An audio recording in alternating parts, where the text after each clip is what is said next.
"The check is for $1, I said, my voice perfectly level, the crisp paper a stark white against the dim, over-filtered light of the reception hall.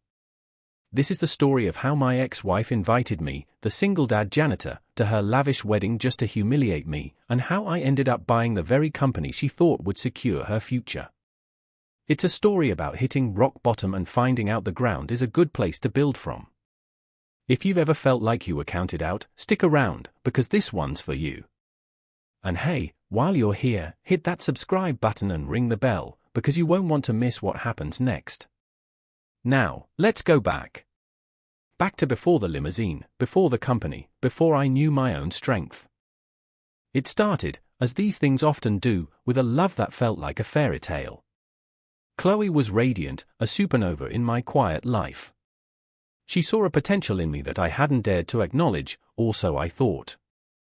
We built a life, had our 2 beautiful children, Lily and Ben, and for a while, it was perfect. But the foundation of our home was built on something fragile, her perception of success. I was a graphic designer, passionate about my small, independent projects. I didn't make a fortune, but I made enough, and I was there for my kids. But for Chloe, my passion was a quaint hobby, not a real ambition. "When are you going to get a real job, Michael?" she'd ask, her voice laced with a honeyed disappointment that stung worse than any insult. The comments were small at first, like tiny cracks in a windshield, barely noticeable until the whole thing is about to shatter. The pressure mounted slowly, a steady, insidious creep.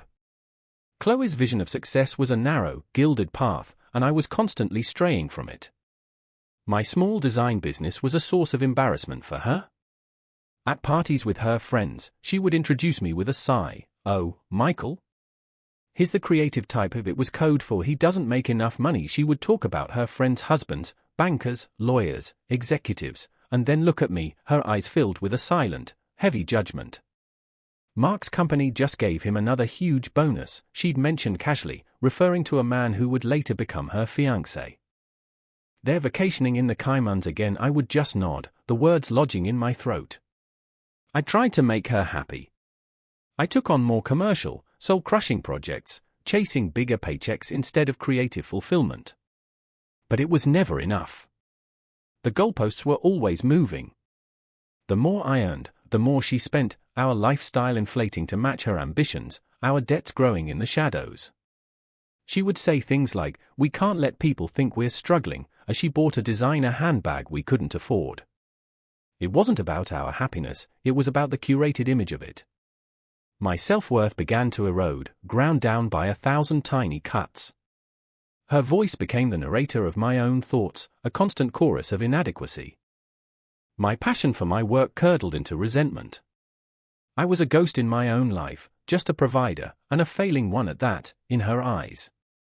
The house, once filled with laughter, grew quiet and tense, the air thick with unspoken disappointment. The end came not with a bang, but with a calculated, quiet cruelty. One evening, after the kids were asleep, she sat me down on the sofa we'd picked out together years ago. She didn't cry. Her expression was one of cool, detached resolution. "I can't do this anymore, Michael," she said. "I deserve more." The words weren't a plea or a confession, they were a verdict. She had already met someone else, of course. It was Mark, the man with the bonuses and the Cayman vacations. She told me she was in love, that he could give her the life she was meant to have. The divorce was a brutal, efficient dismantling of my life. She had the better lawyer, paid for with money I'd earned, and she was ruthless. She painted me as an unstable artist, an unreliable father, a poor provider. She took the house, most of our savings, and my confidence. I was left with my old car, a mountain of debt, and shared custody of our 2 bewildered children. My business, neglected and hollowed out, collapsed within months. I was a single father with no income and no prospects. The shame was a physical weight.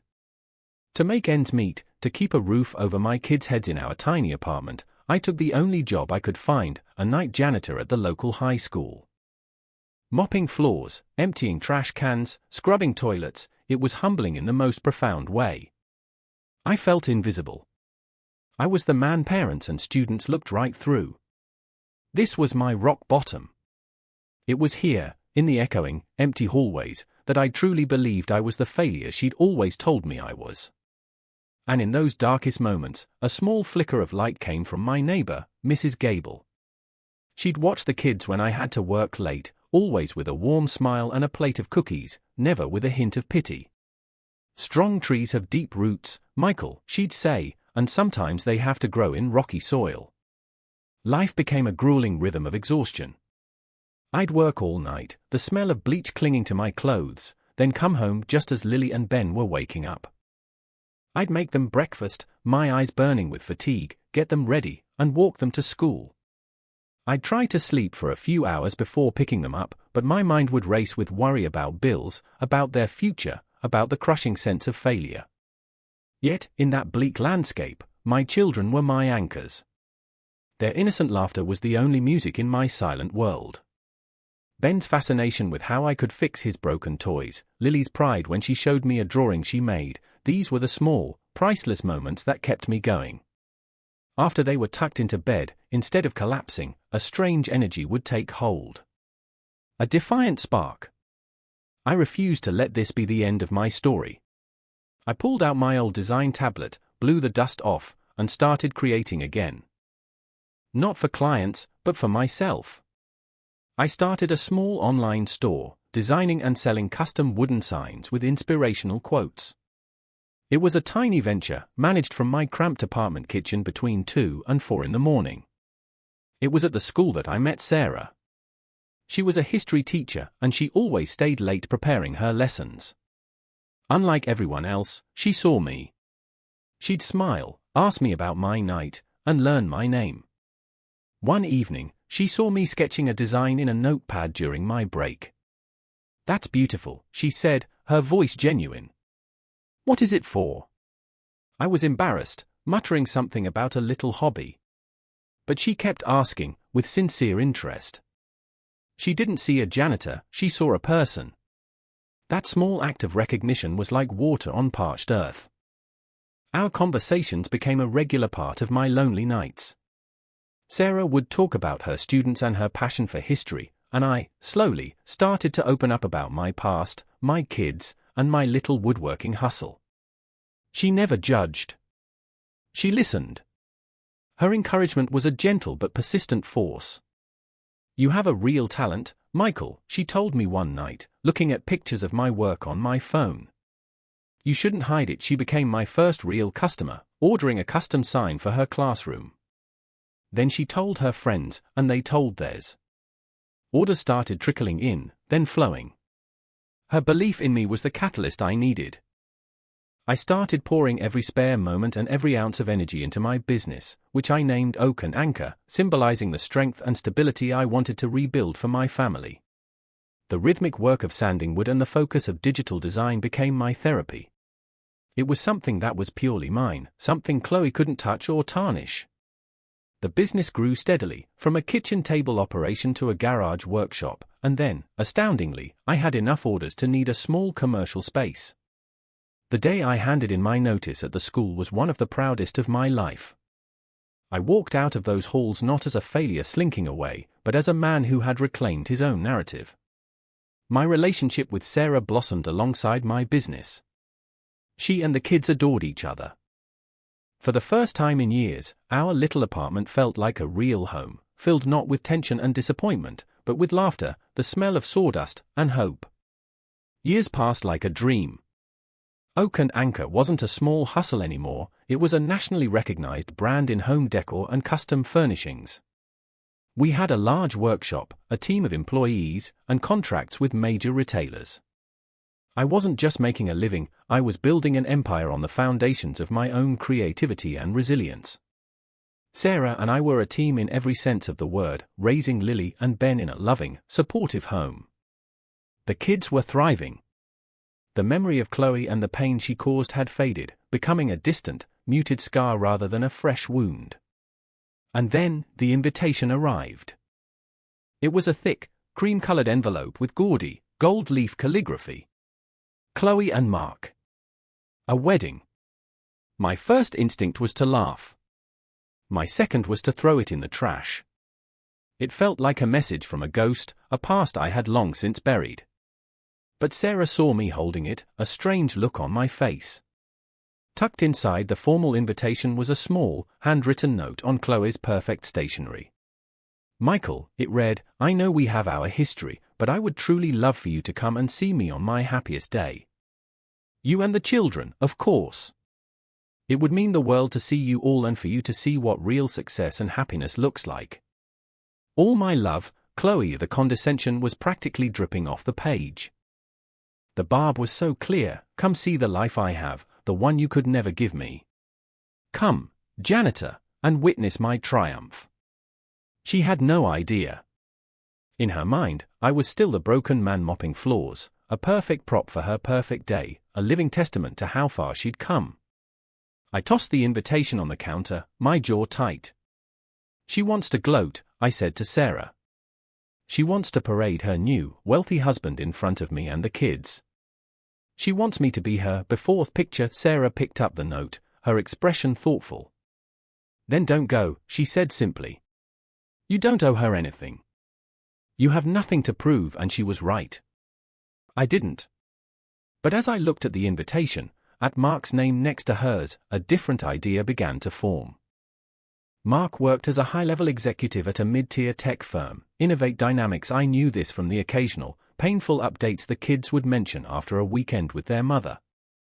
Over the past year, Oak and Anchor had diversified, and I'd used our profits to start a small, quiet investment arm, looking for promising tech companies to acquire. Innovate Dynamics had been on my radar for months. They had one brilliant, underdeveloped patent but were struggling with mismanagement and flagging profits. They were ripe for a takeover.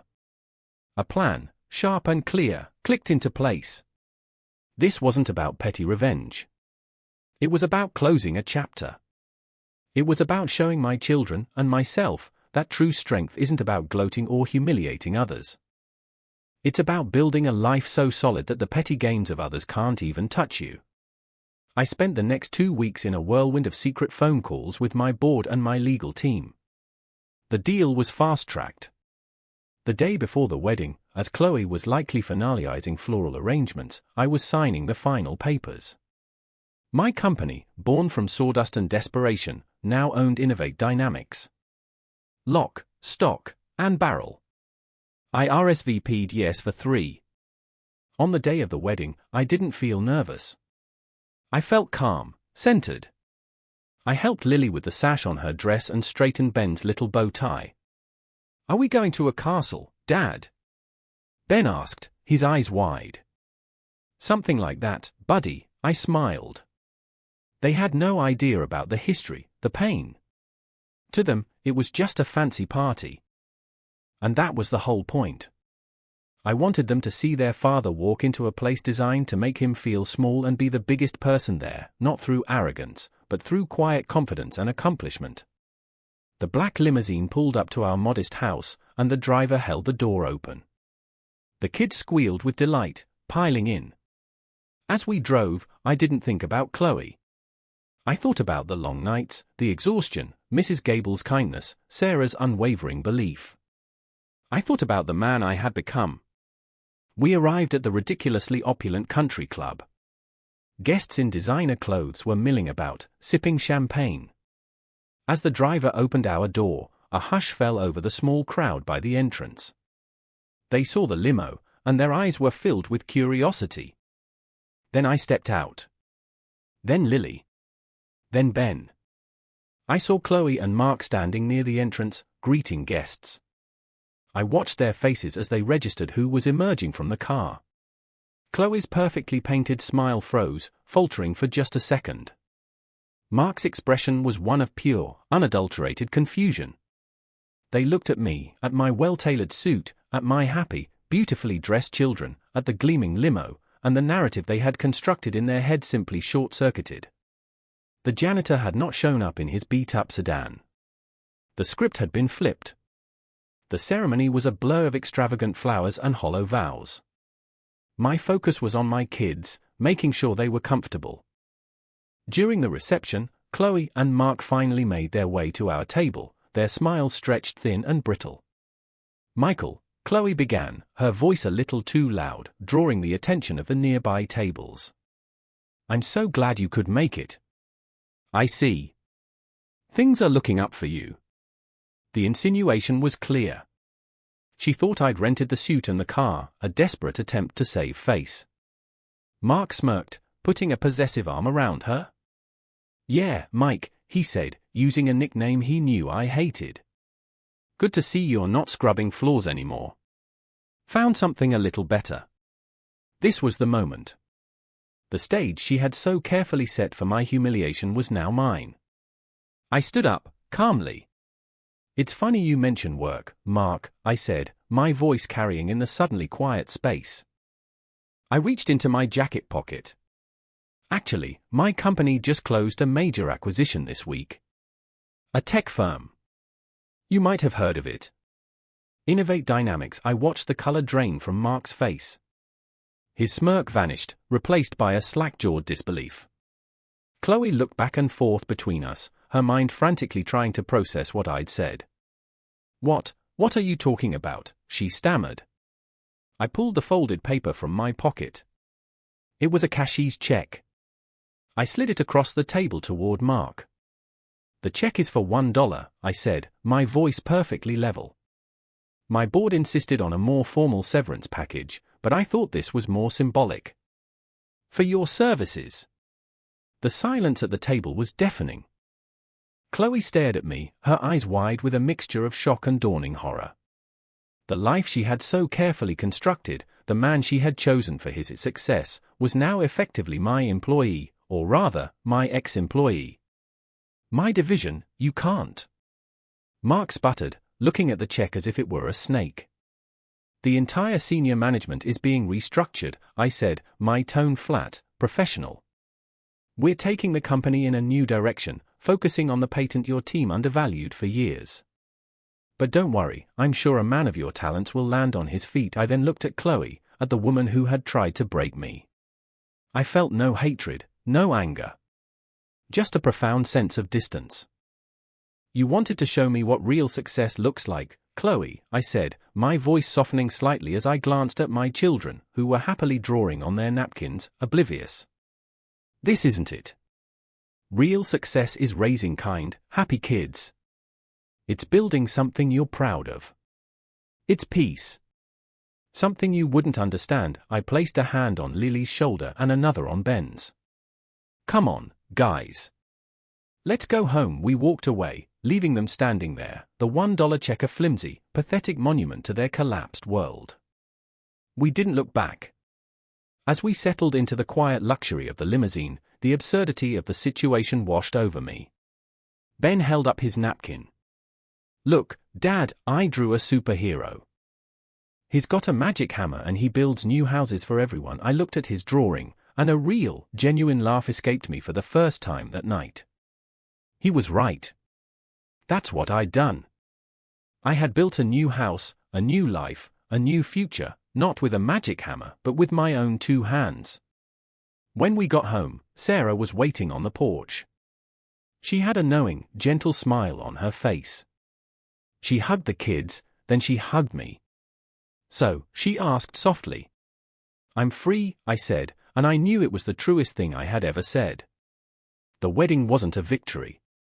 It was a final exhale, the release of a breath I hadn't realized I'd been holding for years. My story isn't about revenge. It's about the quiet, unshakable power of self-worth. It's about knowing that your value isn't determined by someone else's opinion, by your job title, or by the car you drive. True success is the life you build after they've counted you out. What do you guys think? Was I right to go, or should I have just thrown the invitation away? Let me know your thoughts in the comments below. I'd love to read them.